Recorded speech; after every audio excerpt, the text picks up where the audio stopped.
پاکستان کو عالمی سطح پر تنہا کرنے کی مودی کی 10 سالہ مہم ناکام ہو گئی۔ الجزیرہ کی رپورٹ میں کہا گیا کہ مودی نے 2016 میں پاکستان کو دنیا سے الگ تھلگ کرنے کا اعلان کیا تھا، جو بری طرح ناکام ہوا۔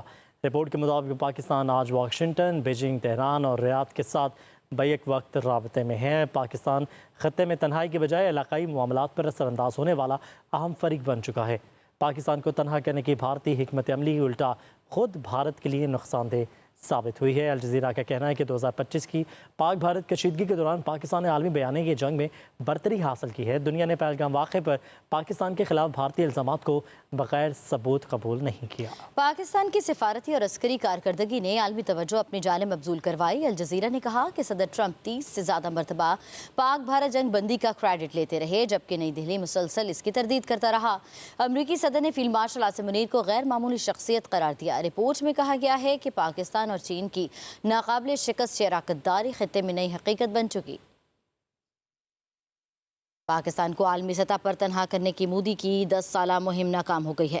الجزیرہ کی رپورٹ میں کہا گیا ہے کہ مودی نے 2016 میں پاکستان کو دنیا سے الگ تھلگ کرنے کا اعلان کیا تھا، جو بری طرح ناکام ہوا۔ رپورٹ کے مطابق واشنگٹن آج بیجنگ، تہران اور ریاض کے ساتھ بیک وقت رابطے میں ہے۔ پاکستان خطے میں تنہائی کے بجائے علاقائی معاملات پر اثر انداز ہونے والا اہم فریق بن چکا۔ پاکستان کو تنہا کرنے کی بھارتی حکمت عملی الٹا خود بھارت کے لیے نقصان دہ ثابت ہوئی۔ الجزیرہ کا کہنا ہے کہ 2025 کی پاک بھارت کشیدگی کے دوران پاکستان نے عالمی بیانیے کی جنگ میں برتری حاصل کی۔ دنیا نے پہلگام واقعے پر پاکستان کے خلاف بھارتی الزامات کو بغیر ثبوت قبول نہیں کیا۔ پاکستان کی سفارتی اور عسکری کارکردگی نے عالمی توجہ اپنی جانب مبذول کروائی۔ الجزیرہ نے کہا صدر ٹرمپ 30 سے زیادہ مرتبہ پاک بھارت جنگ بندی کا کریڈٹ لیتے رہے، جبکہ نئی دہلی مسلسل اس کی تردید کرتا رہا۔ امریکی صدر نے فیلڈ مارشل عاصم منیر کو غیر معمولی شخصیت قرار دیا۔ رپورٹ میں کہا گیا کہ پاکستان اور چین کی ناقابل شکست شراکت داری خطے میں نئی حقیقت بن چکی ہے۔ جی ہاں، پاکستان کو عالمی سطح پر تنہا کرنے کی مودی کی 10 سالہ مہم ناکام ہو گئی۔ الجزیرہ کی رپورٹ میں کہا گیا ہے کہ مودی نے 2016 میں پاکستان کو دنیا سے الگ تھلگ کرنے کا اعلان کیا تھا، جو بری طرح ناکام ہوا۔ رپورٹ کے مطابق پاکستان آج واشنگٹن، بیجنگ، تہران اور ریاض کے ساتھ بیک وقت رابطے میں ہے۔ پاکستان خطے میں تنہائی کے بجائے علاقائی معاملات پر اثر انداز ہونے والا اہم فریق بن چکا ہے۔ پاکستان کو تنہا کرنے کی بھارتی حکمت عملی الٹا خود بھارت کے لیے نقصان دہ۔ بریگیڈیئر ریٹائرڈ بابر علاؤالدین نے ہمیں جوائن کیا۔ سر بہت شکریہ آپ کے وقت کا۔ سر ایک زمانے میں یہ بھی سنا کرتے تھے ہم کہ کیلنڈر سے ہی یا نقشے سے ہی پاکستان کے نام کو مٹایا ہوا دکھایا جاتا تھا، اور 2016 میں پاکستان کو دنیا سے الگ تھلگ کرنے کا اعلان کیا گیا مودی کی جانب سے۔ اب جو صورتحال ہے کہ ہم دیکھ رہے ہیں کہ عالمی سطح پر پاکستان کا نام ہے، بول بالا ہے، کیا کہیں گے آپ؟ جی، ان کی تو پالیسی شروع سے یہ رہی ہے، جب سے پاکستان بنا ہے ہندوستان نے، ہم سب جانتے ہیں، کبھی بھی ایکسیپٹ ہی نہیں کیا پاکستان کو۔ ان کی کوئی بھی گورنمنٹ ہو، اینٹی پاکستان نیریٹو دنیا میں بیچنے کی کوشش کرتے ہیں۔ فرق اتنا ہے کہ کانگریس کے ٹائم پہ تھوڑا ڈیفرنٹ کانٹیکسٹ میں ہوتا تھا۔ 90s میں جب انہوں نے اکنامک ریوائول کی ایک پالیسی دی تو منموہن سنگھ کے زمانے میں بالخصوص تھوڑا سا ان کا اٹینشن یا تھوڑی سی پرائورٹیز ڈفرینٹ تھی، لیکن جب سے یہ نریندر مودی کی گورنمنٹ آئی 2014 میں، تب سے تو ان کی سینٹرک پالیسی رہی ہے کہ پاکستان کے خلاف کیسے نیریٹو بنانا ہے، کیسے دنیا کو بتانا ہے، کیسے پاکستان کو بدنام کرنا ہے۔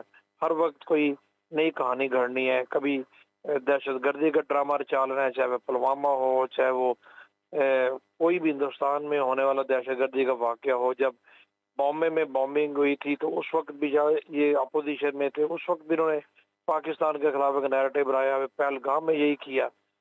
لیکن آن دی ادر ہینڈ پچھلے سال جب مئی میں انڈیا پاکستان کے مختلف دورانیہ کی ایک جنگ ہوئی، جو کہ انہی کی جارحیت کی وجہ سے ہوئی، اس میں ان کو شکست فاش ہوئی۔ اس کے بعد سے جو حالات ہے بالکل ڈفرینٹ ہیں، tables have been turn now.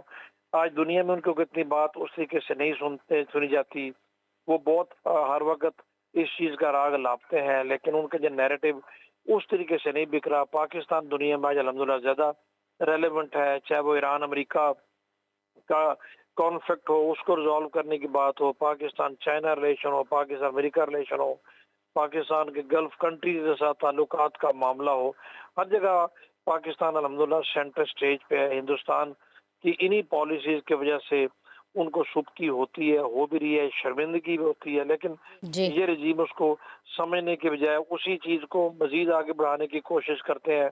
کبھی اسرائیل کے ساتھ تعلقات بڑھا کے اینٹی پاکستان نیریٹو بیچنے کی کوشش کرتے ہیں, کبھی افغانستان کی سرزمین کو ایز اے پراکسی یوز کر کے پاکستان کے خلاف دہشت گردی کی ایک جنگ جو انہوں نے شروع کر رکھی ہے اس کو آگے بڑھا کے یہ کرنے کی کوشش کرتے ہیں, لیکن کبھی بھی اس میں انشاءاللہ کامیاب نہیں ہو سکیں گے.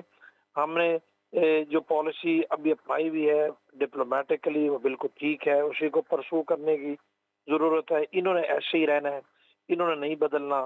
ہمیں ان کے خلاف اپنا نیریٹو اسی طریقے سے بنا کے جو کہ حقیقت پر مبنی ہے, جو سچ پر مبنی ہے, جس میں جھوٹ ان کی طرح بالکل نہیں ہے, اس کو آگے بڑھانا ہے. اور اسی اہمیت کو اجاگر کرتے ہوئے اپنے لیے ہم نے جو میکسیمم گین کر سکتے ہیں کرنا ہے. لیکن یہ ہمیں ہر وقت ذہن رکھنے کی ضرورت ہے کہ ہماری صرف امن کی جو خواہش ہے, جو ہمارا امن کا پیغام ہے, وہ کافی نہیں ہے, کیونکہ ان کو وہ افیکٹ نہیں کرتا. ان کے لیے پاکستان کی طرف سے پرامن تعلقات یا اچھی ہمسائیگی کے تعلقات کی کوئی اہمیت نہیں ہے. ان کے ایکسپینشنسٹ ڈیزائن ہے, یہ توسیع پسندہ عزائم رکھتے ہیں, یہ اکھنڈ بھارت کی پالیسی کو نریندر مودی اور بی جے پی آگے بڑھانا چاہتے ہیں. سر ہماری اس امن میں کی پالیسی کو ہمیشہ سے یہ کمزوری ہماری سمجھتے آئے ہیں, لیکن ہم نے ابھی منہ توڑ جواب بھی دیا ہے. بہت شکریہ. بریگیڈیئر ریٹائرڈ بابر علاؤدین ہمارے ساتھ موجود تھے, دفاعی تجزیہ کار, اپنا پوائنٹ آف ویو دے رہے تھے.